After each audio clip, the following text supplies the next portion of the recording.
Good evening, everybody. Welcome one and all to TIMBP Live. We're back for another Wednesday, which is not what the day is at all. Wow, starting out strong. It's Thursday, dadgummit. Wednesday. How often have we been doing this on Thursdays too? Like a long time. And the first thing I say tonight is it's Wednesday. I don't know. I hope you guys have had a good week. It has been a very, very long one here in the Ritter household. Look at this Wednesday we're having, indeed. But we are moving right along. We're just getting there. We're getting by. But that's okay. Sometimes the best that you can do is just get through it. You know what I mean? Just persevere until you can see the light on the other end of the tunnel. Don't wish for it to be over. But just know that it won't last forever. Anyway. Good to have you guys in the chat. Donnie did his taxes today, and he owes less than the past few years. Not paying till the last minute. I don't blame you. Good to see you in the chat, Donnie. Don Nishida all the way in Hawaii. Sadly, I owed a bunch, and like the Linux cat, will not be sending in a check till the last day. I am very sorry to hear that, and it's eating into my bourbon budget. Tony Bag of Donuts says, aloha. What's up, buddy? I hope you are well. It is good to see you. Swan himself, look at this Wednesday we're having, y'all. Look at you, Swan. Look at you. You're here. I appreciate it. Connor Kirkpatrick, Thirsty Thursday, indeed. And Don's got a meeting. Bye, Don. Shauna Marie's here. Hello, Shauna. Good to have you in the chat. I hope that you have been well over the past week. And James Taylor. Cheers, Perry. Cheers to you, James. Good having you here, man. Sugar Kitty says meow. I say meow. Back at you. Always wonderful to see you folks in the chat. If you haven't yet, as Donnie has just said, please mash the like button, click subscribe, and ring that bell and choose all so you get notifications and don't miss a thing. Daggone it.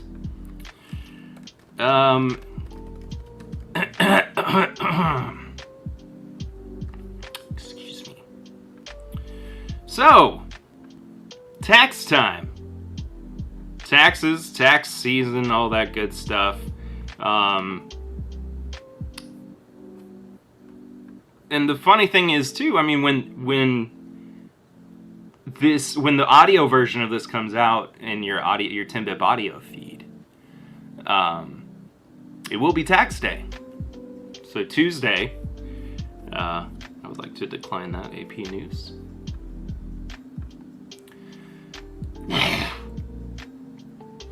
Whew, my allergies. So if you are doing your taxes while you're listening to this, I'm thinking about you. It's no fun. Jeffrey Wack! Hello again, Whiskey Friends. Hello to you, my good friend. It is good to see you. James was only the second like. What the heck? Sugar Kitty says, lick the like and like the lick. Snuffy says, Snuffy does indeed say. Snuffy also says that he is the patron saint of TIMBP Live. I just spit everywhere. Gotta learn to say it, not spray it. Mr. Snuffleupagus himself. I'm not even pointing at him. There he is. Say hello, Snuffy. Ah, the good boy. If you want to support the show, you can do so through Snuffy Chat, and it is our method of super chats. You can find a link for that in the description below. Of course, you can also do it with the links that are up in the chat right now as well. Is this where the chat is for you guys? Is it down here? I don't know. But that's how you do it. Perry, you're lucky I love you. I've been taking tax calls all day, and I'm still here. Swan, I love you. Thank you for your dedication. What are we doing here? Joseph Brazel, what are you doing here? It's good to see you, my friend. Getting closer and closer to TIMBP weekend.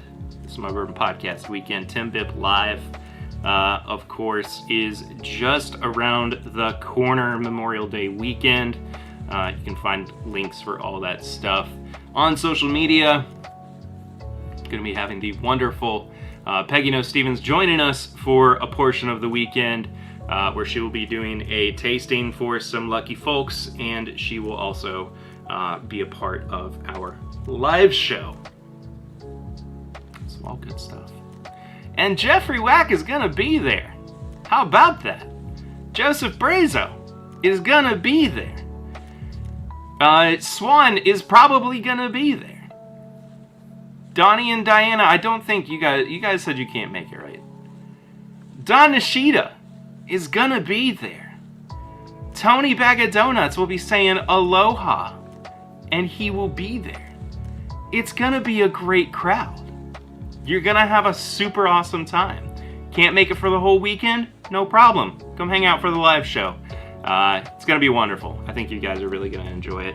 Peggy's going head-to-head with Eric in a pairing match-off, which we will be talking about over the next few weeks on Patreon, too. If you want to check that out, patreon.com/MyBourbonPodcast. Don't mean to make this just one big ad.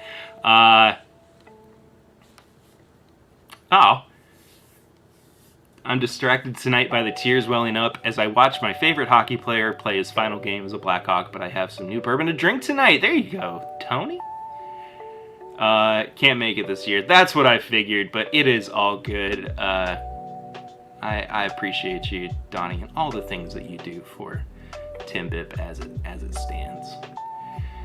Adam himself, Mr. Whiskey Shits, good to see you, buddy. Cheers to you too, my friend. I need to pour something. I figure since we are going to be getting into a review for a bourbon that I didn't realize I have never reviewed properly. I have only ever talked about it, America, in passing or put it up against other versions of itself.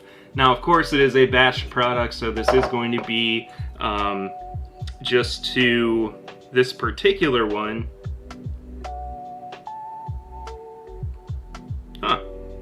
Bottled on February 27th, 2023. So, early batch from this year. I think it said LB.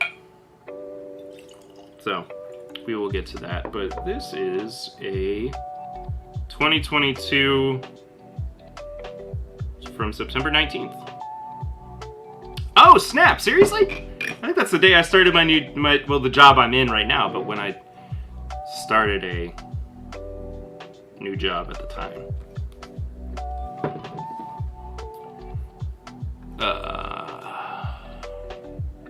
Yeah. Oh, James Taylor got a bottle of Maker's Mark BEP!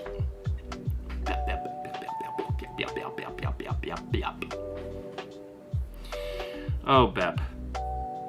We hardly knew you. While I am getting everything ready for this, let me know in the comments too what it is. What you've been drinking. Oh, don't tell us what it is. Sorry, it's Rare Breed. I've never reviewed Rare Breed. Somehow. It's constantly slipped my mind.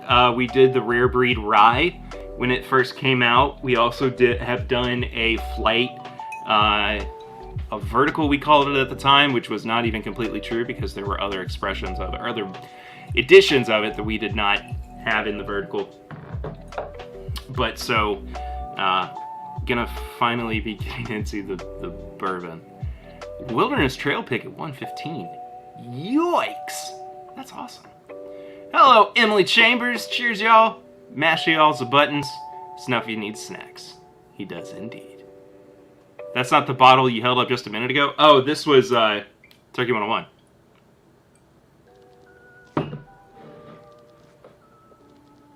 Unless I'm losing my mind and I picked up a bottle and I've forgotten about it. I don't know. Elijah Craig 94 proof 9-year pick. Ooh. Have those Elijah Craig 94 proof picks gotten any better? Because for so long they were so mediocre. And like, I'm not saying that every single one of the barrel proof picks that I've had has been stellar. I thought it had less liquid than that one too.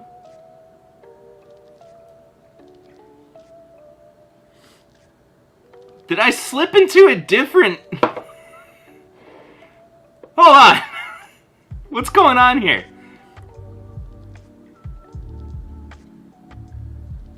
I had the Rare Breed. And I had the Turkey 101. Am I losing my mind? I'm scared. Mom, can you come pick me up? I'm scared. Hey, you're drinking. Hey, I hadn't even started yet. So. But I will say I have lost my train of thought. I just bought extras of the 94 proof store pick, 11-year-old, best I ever had. Hello, Justin Deering. Good to see you, man. Hope that you have been well. Do they still make Wild Turkey Spice? I saw one today. No, they do not. If they do, I would be really surprised. What a weird April Fool's Day prank. You know, what is it? 12 days after April Fool's? I meant to do an April Fool's joke this year. I talked about it on, I think it was Pours from the Floor last week, and I just completely forgot to do it. Kind of ran out of time. Kind of drinking Pursuit Rye. That's my next bottle purchase. You heard? I'm committing. My next bottle purchase is Pursuit Rye. So, all right. Cheers, everybody. It's been a long week, and I'm happy to be here.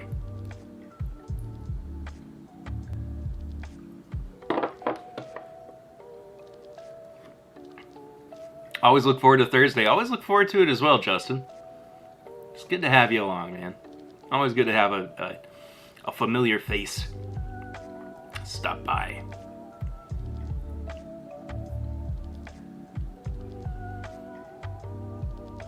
Is the Woodford for the race pictures of horses that different than the regular Woodford? Are you talking about the Derby bottle, James?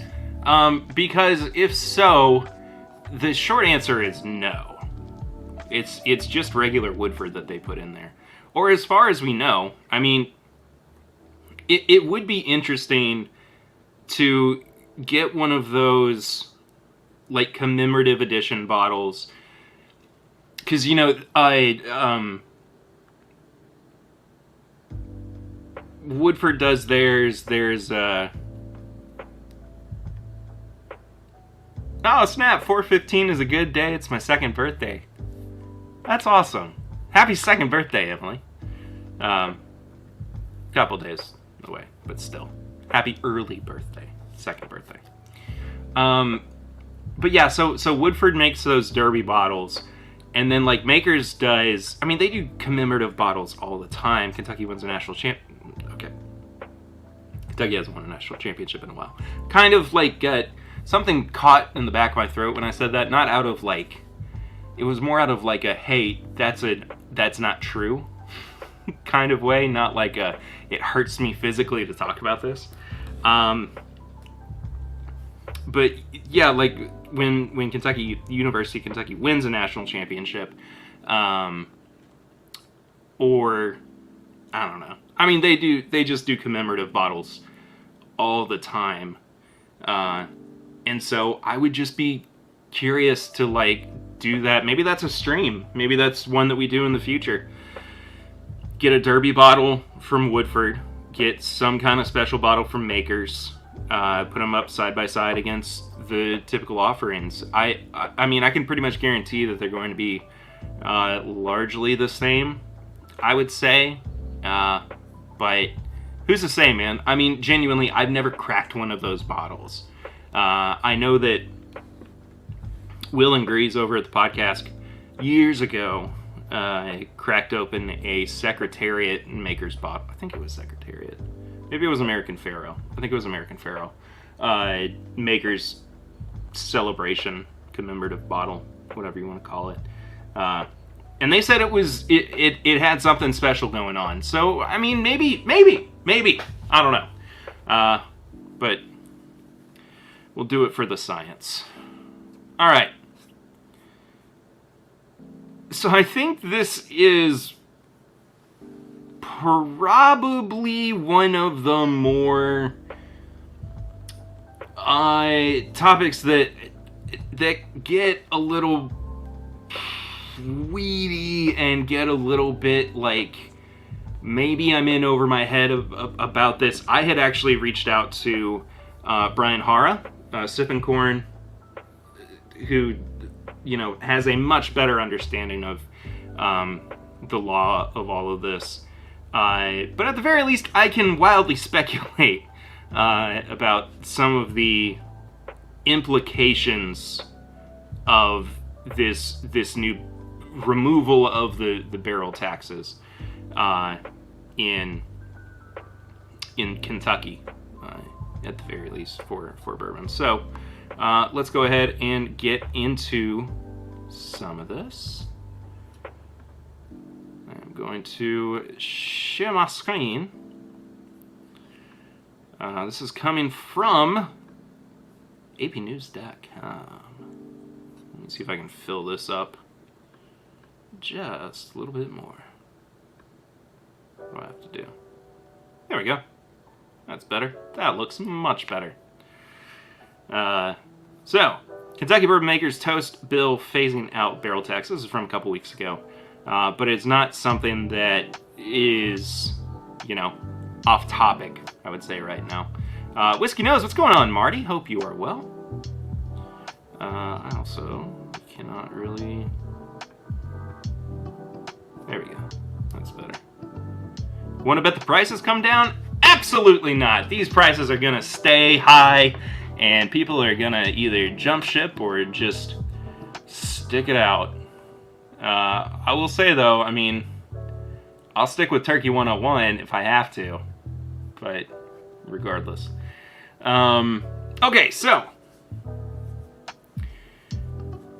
this basically, I'm going to try to distill this down a little bit. There's a lot of fun little puns that the AP News threw in. I'm going to throw this into the chat as well, just for anybody who kind of wants to look at it on their own. Maybe you're watching on the replay and you want to kind of catch up with it.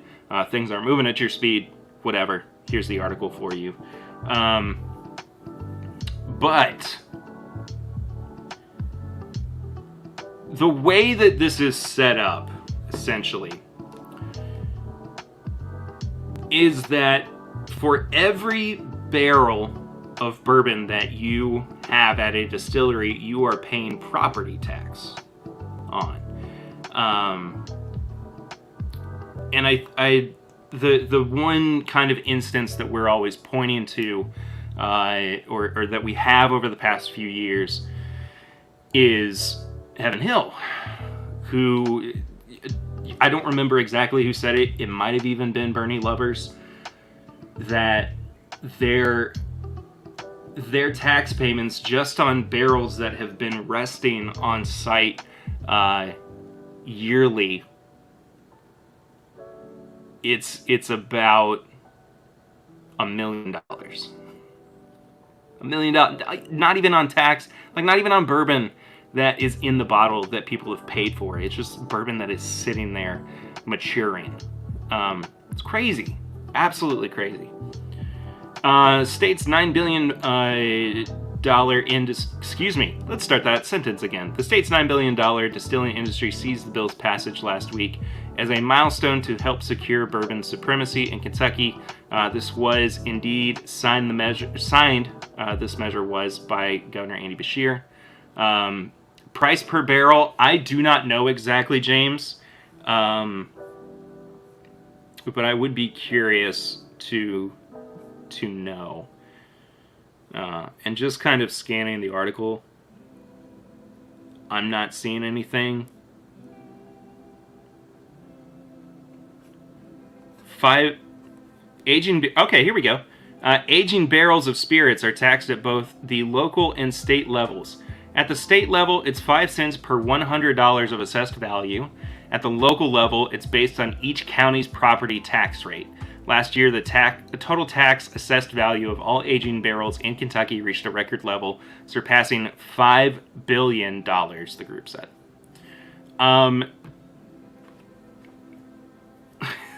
So they get you coming and get you going, as the old saying goes. And Joseph, I want to talk about this specifically.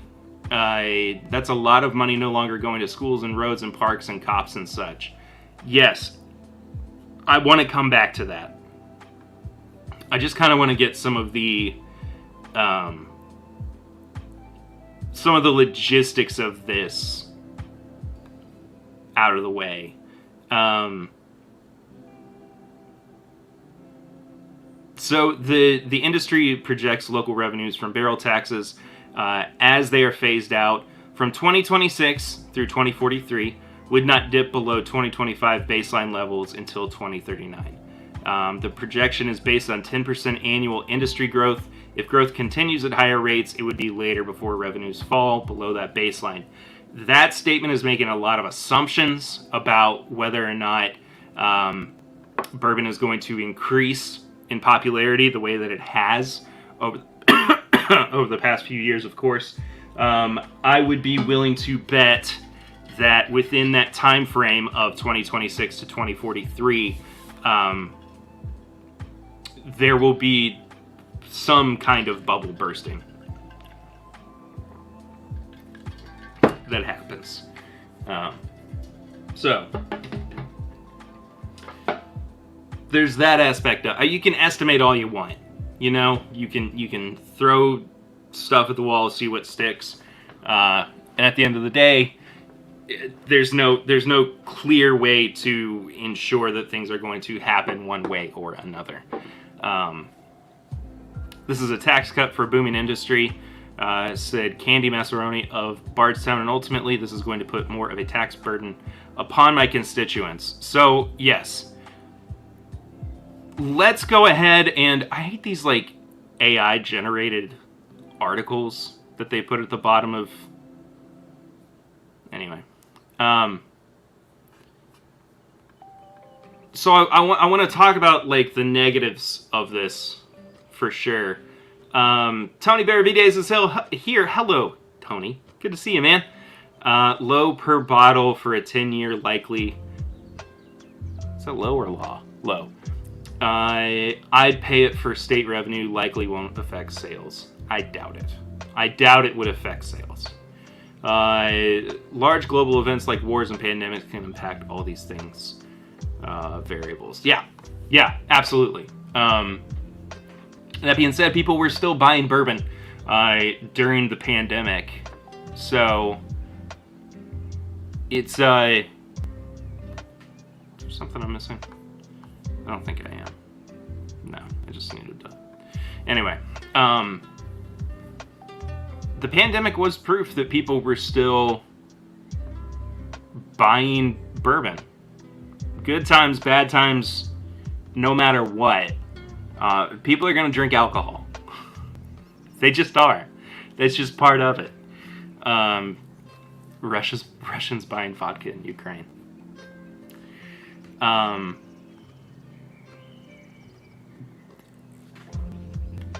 But when we really do step back and we look at the negative impact that a lot of this may have, you know, we'll circle back exactly to what we were just talking about with Representative Mazzaroni. Is that what her name was? That sounds like a Massaroni of Bardstown, excuse me. This is a tax cut for a booming industry, and ultimately this is going to put more of a tax burden upon my constituents. So much of what comes from bourbon taxes does indeed, and Joseph is right with his comment earlier, that's a lot of money no longer going to schools and roads and parks and cops and such. That's all very true. So if you look at it from the infrastructure side of things, it's a pretty large boon that we're putting on taxpayers in Kentucky all of a sudden. Granted, hopefully they can find ways in between now and 2026, when this does start getting phased out, to provide tax cuts for us. I don't think that will happen. Just being blunt. I don't think that's how this is gonna go. But you can hope, you can dream. But there is the notion. Don Nishida's back. Hold on, Don. People were still buying way more bourbon during the pandemic, or was that just me? It was not just you. Rice-A-Roni. Yes. Candy Rice-A-Roni. And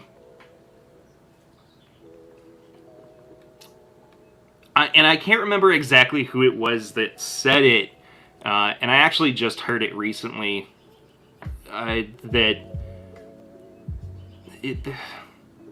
when you come to a place like Bardstown, and you look at all the new buildings, and you look at all the new roads and schools and new amenities for tourists and travelers, so much of that is from bourbon. So much of that is bourbon tax. And it does, that was kind of my first thought too, is how much money that all of a sudden gets put on the taxpayers who are not a part of the industry. Aren't many distillers already getting tax breaks in some form or another? I don't know for sure. I would say probably. I'm sure that there is something stored deep inside the Kentucky Constitution, excuse me, that provides some kind of, elevation for distilleries. I would say, Admiral Bass Ackward, there's no tax in international waters. He's right, It's the meme.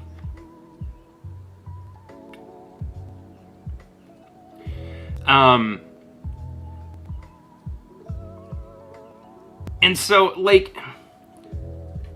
I understand why people are looking to remove those taxes from aging barrels.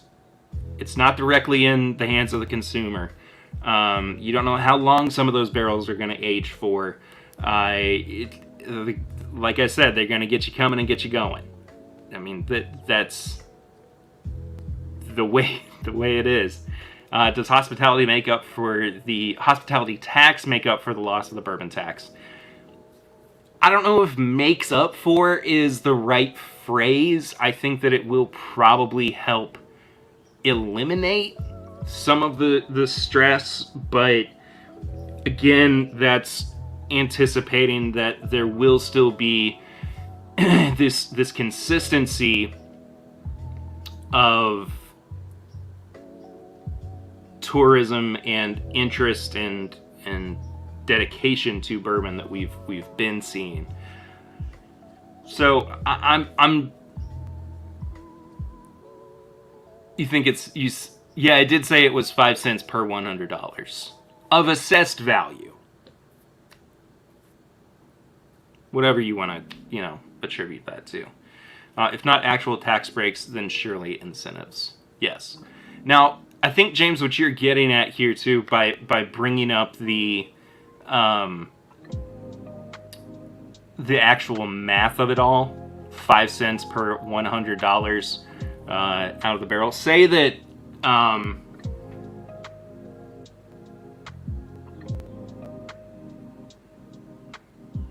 see, this is this is where it shows that I have an arts degree.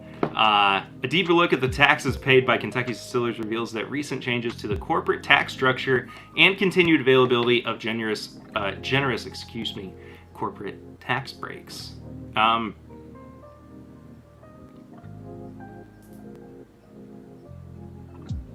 So were they already getting tax breaks and now they're doing even more of it? Is that that's what I'm getting from that statement. ADHD Whiskey, Matt Porter's in the house! Hello, my friend. It is so good to see you. I hope you are just living your daggone best life. Will the tax cut result in lower bottle MSRP? Additional costs are always passed to the consumer, not so much the other direction. I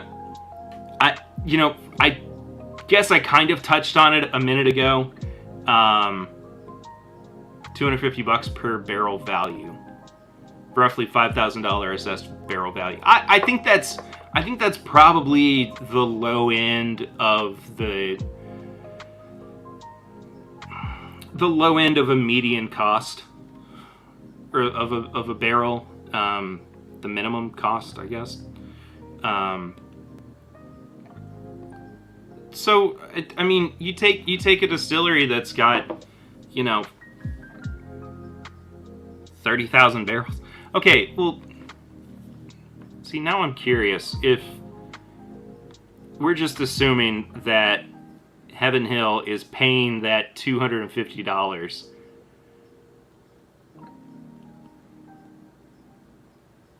per barrel, that 4,000 barrels? Heaven Hill's got way more barrels than 4,000, so they're definitely paying more than $1 million a year on taxes at this point. If bourbon growth is still projected to go up, the Bourbon Trail visitors are likely to rise the same unless a pandemic happens again. And even still, though, I mean, if you look at the numbers for mid to post-ish pandemic, and I know that we're all kind of like declaring that we're out of the pandemic now, which, I mean, I think it feels that way. I think we can all kind of agree. 1.85 million barrels for Heaven Hill. Okay, so that... Hold on.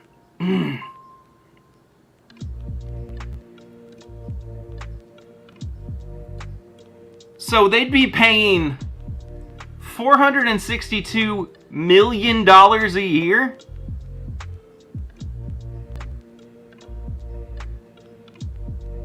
That can't be right. What am I doing wrong? No, that's right. It's a lot of money.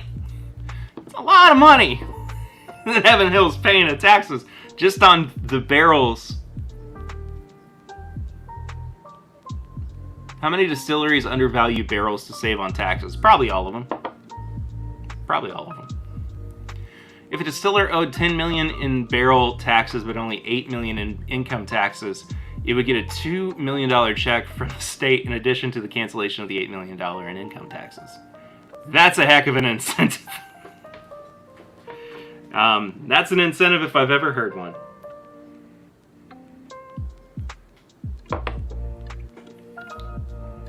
I don't know. I don't know. I think that, like, I also get to this point in this conversation where I do realize that I'm a little bit in over my head with talking about it. But I'm willing to accept that this is not the easiest black and white scenario where you can just step away and say, this was a good move. The bourbon industry is being saved by lawmakers. Or this was a bad move and it's hurting the rest of Kentucky. I am more inclined to say that it's not a great move. I'm more inclined to say that there were aspects of this that could have potentially been short-sighted, and therefore we're going to feel the repercussions moving forward. As a disabled person, the pandemic is far from over, especially without masking. That's another good point, too. I apologize, Emily. Didn't the article state that the last tax revenue would be about $40 million? I think you're right, Joe. Last year, the industry paid nearly $40 million in barrel taxes, about 3 times the amount in 2014. So, yeah, they got to be fudging the numbers a little bit at Heaven Hill. Since 2012, local governments have issued over $2.5 billion in industrial revenue bonds to support the bourbon industry.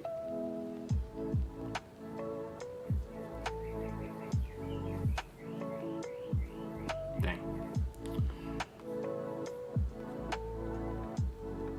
What I was saying too about the tourism side of things as well is that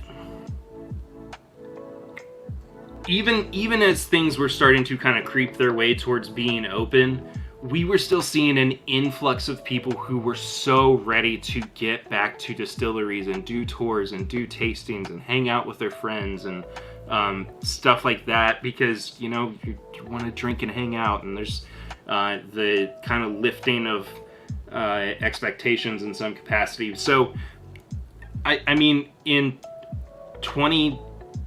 one of the past couple of years, I mean, we saw that Buffalo Trace like doubled their visitor attendance record,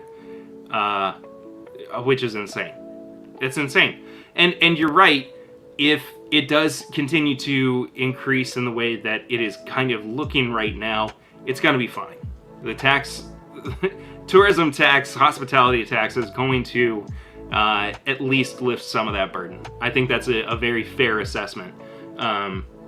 But there's still a lot of money that winds up getting left on the table that could have been used to support the backbone of Kentucky. Where are y'all meeting up? We're meeting up in Lexington. I'm the tax man. Yeah, I'm the tax man. Papa Ritter's here. Papa Ritter, have you ever heard Stevie Ray Vaughan's cover of The Taxman? It's quite good.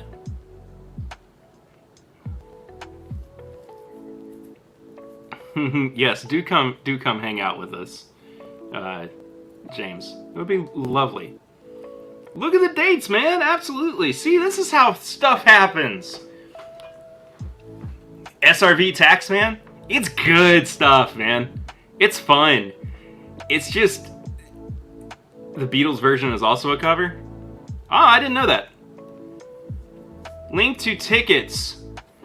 Well, ask and ye shall receive.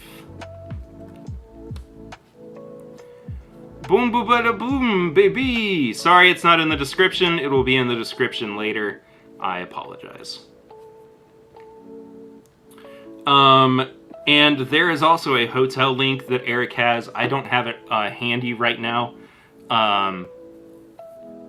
for a discounted rate for hotel rooms.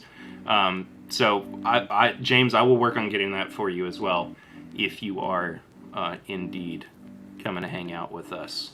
It's going to be a great time. It's going to be a great time. I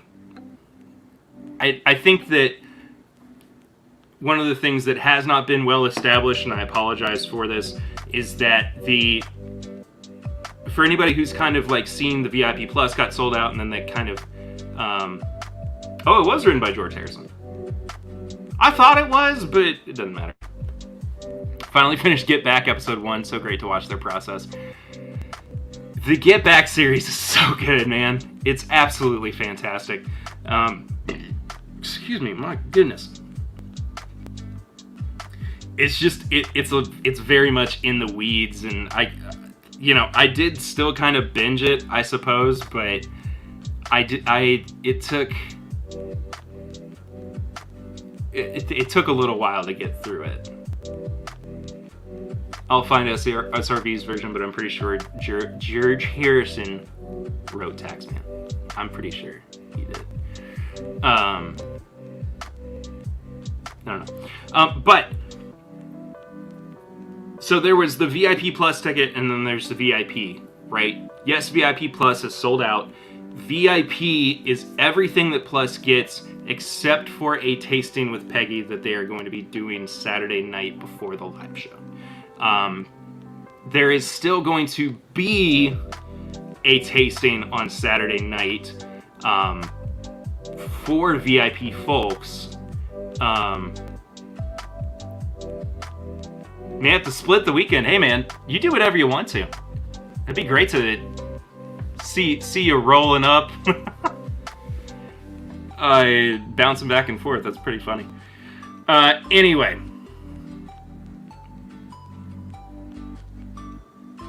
What was I saying? Oh, there will still... The VIP bottle share is the best. Yes, it is.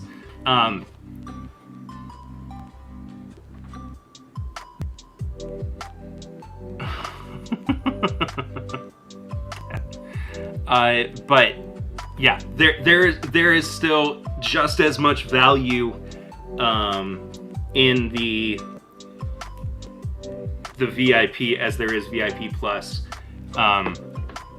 Just there's one little thing, not little. There is one extra thing that is tagged on for VIP Plus attendees. Oh, I don't leave until Memorial Day, so I can stay up late and drink and smoke with everyone on Saturday night. Oh yeah. When everything's all said and done, we can just relax and have a bunch of cigars and drink a lot of whiskey. When are the giveaways? Tony? I'm sorry. I promise. I'm making a reminder in my phone right now that next week we will do the giveaways and we will take care of that, and I am so sorry.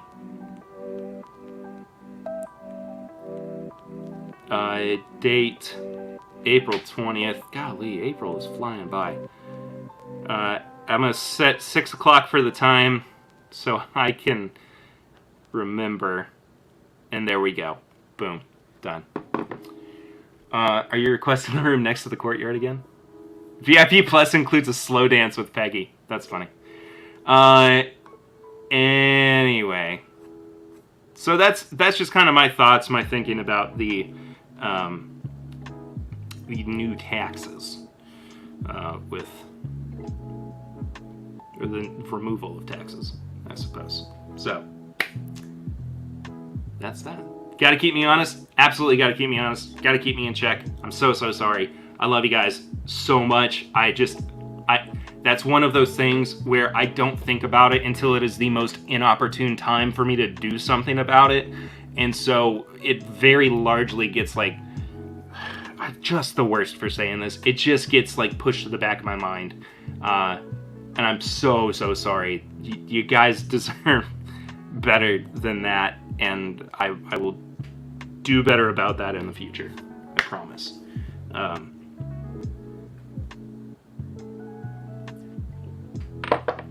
So, with all that being said,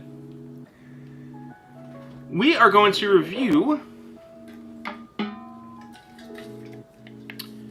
one of my favorite bourbons of all time. Yes, I do have a whole video on this channel called Why Wild Turkey is the best value in bourbon. That was part of what was supposed to be a larger, longer series that got kind of put by the wayside, unfortunately, just because my energy and my efforts kind of shifted away. We just bought a ticket. James Taylor bought a ticket! Thank you, James. Can't wait to meet you in person, man. Friggin' awesome, dude.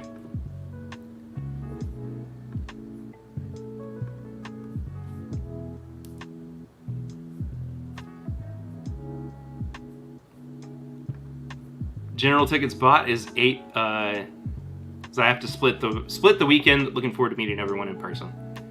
Just happy you're gonna be there, man. Absolutely friggin' great.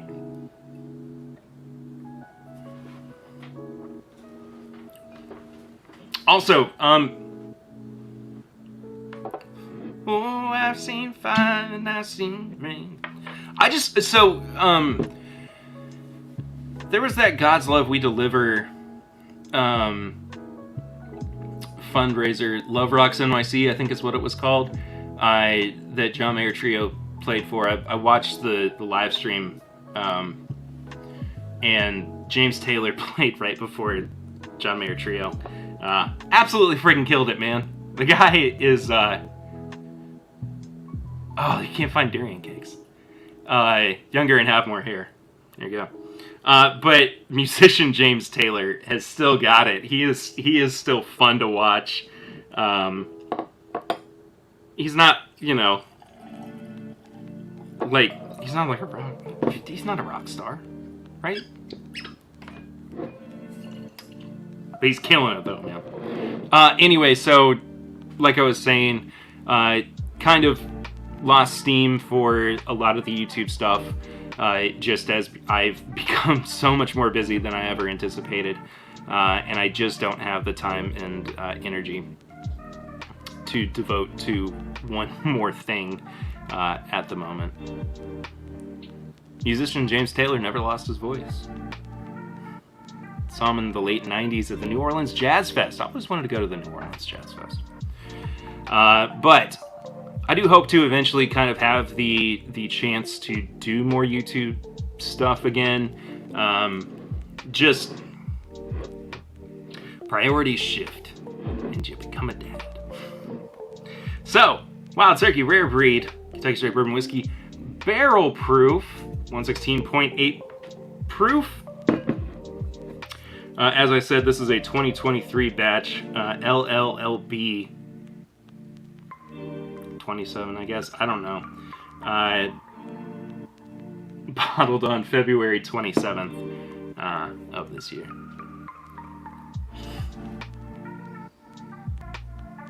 You think we should go one year? That'd be awesome. Gotta know your chords with the Jazz Fest people are watching. Jason Mraz. Amazing. That's a great quote from a guy who plays a grand total of like 5 chords. And I love early Jason Mraz.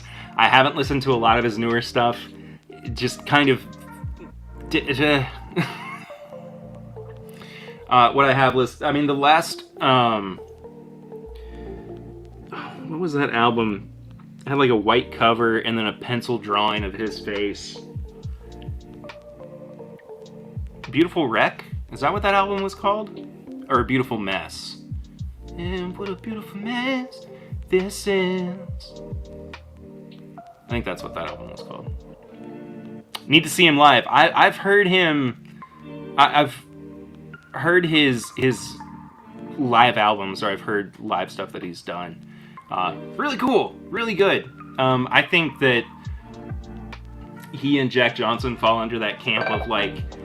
They're good in the studio. They have to be seen live to really to really appreciate them. Why is it the unedited versions of the podcast are only about 3 minutes longer than the edited versions? I think it's because we're getting better at editing ourselves in the moment, and not going on weird tangents or bits that don't fit with the main episode. That being said, though, I hear you. I understand. I'm trying to... Jason Derulo. I'm trying to work on it, and I apologize. Like I said, I do hear you. Yes, Don is right, because Eric doesn't drop as many F-bombs anymore. It's part of it. I mean, those old unedited episodes used to be like 2 hours long, and then the edited one would wind up being like an hour and a half. But I mean, all that being said, I appreciate the feedback, and I am as aware of it as I can be. Like, I have had that internal struggle of maybe I should be doing something a little bit doing something a little bit more for the main edit, so that it is cut down quite a bit more. So I apologize, but I hear you. So, Rare Breed.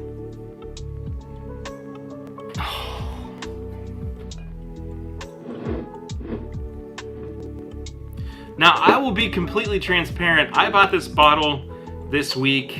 It is the first bottle of Rare Breed that I have had in a while, because it has been hard to find and because the price has gone up.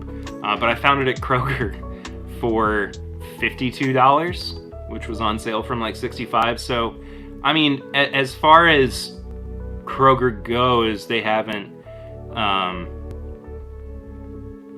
raised their prices too much.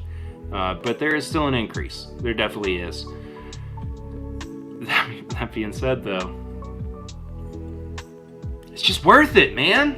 It's just worth it. I'm willing to, and I will always miss the days when it was a $40 barrel proof bottle. It's never gonna come back. It just isn't. For the hate it gets, Blanton's is tasty. Blanton's isn't bad. I don't have hate for Blanton's. I have resentment for the unnecessary popularity of it, I guess. Anyway, I am kind of fighting against the clock. 55 to 60 is definitely worth it. I agree. $62.95 for Rare Breed here. There you go. I am fighting against the clock, so I'm going to get into it so I do not waste too much more time. Cheers, guys.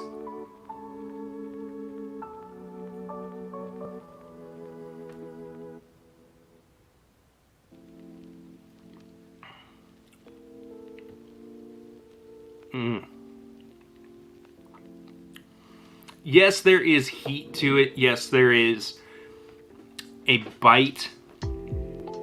But like underneath it is this almost like brown sugar butter, if ever such a thing were to exist. Because it's very buttery. I mean, it's got that like oaky tannic presence. Gotta run to moderate Deathless Dogs. Cheers, Perry. Cheers to you, James. Good to have you here. Excited to meet you in person in a month and a half. Why are daily drinkers always something kind of cheap? To me, a daily drinker is something I could actually drink every day, like Russell's Reserve Single Barrel. I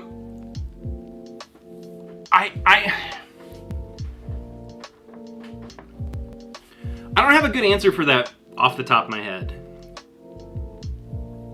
But that actually is a pretty good topic for next week's podcast.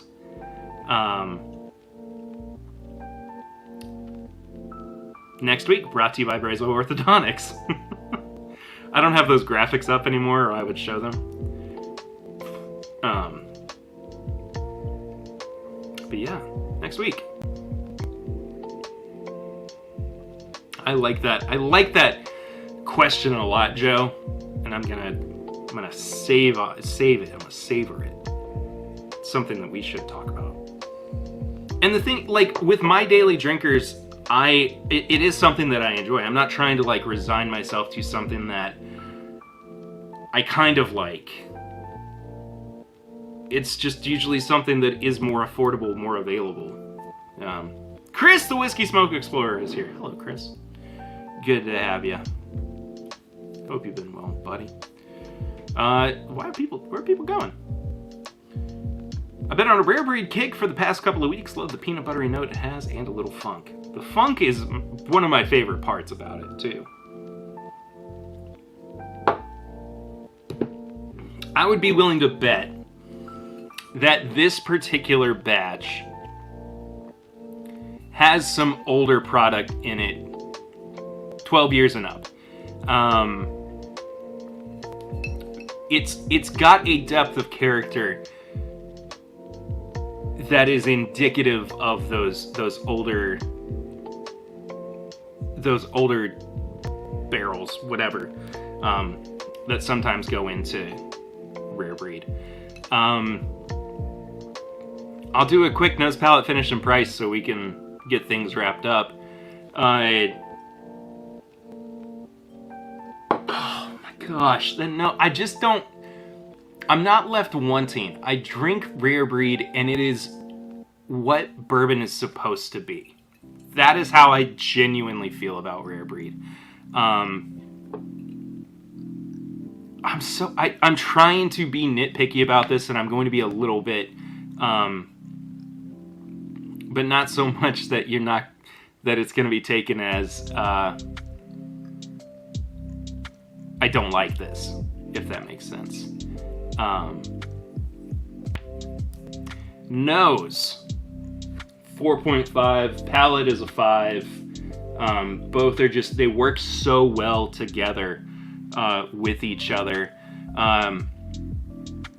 Finish, I think, is where it drops just a little bit, and I think that's because some of that younger product is in there. That is a 4 for me, and then a price. If we're saying it's around $60 now, I know that I kind of am biased because we lived in those times when we were so spoiled and it was $40 a bottle, but it's still a really good value, and still standing as one of the more available barrel-proof bourbons that are on the market. I gotta give it a 4.5. It's just, there's a lot of bang for your buck here. It's gonna go a long way.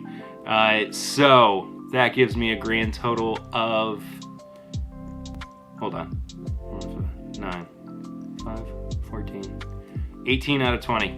Get you some Rare Breed if you see it. I mean, how can you go wrong with it?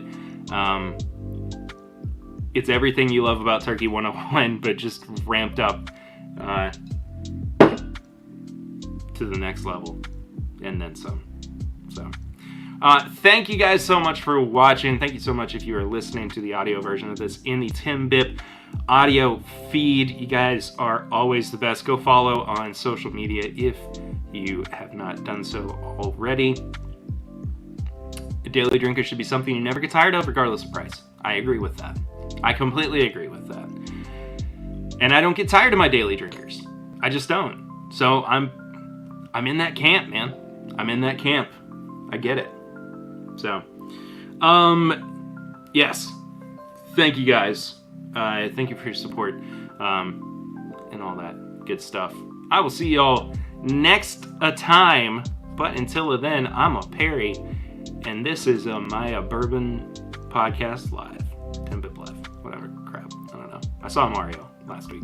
We're going to talk about it on next week's episode. Bye!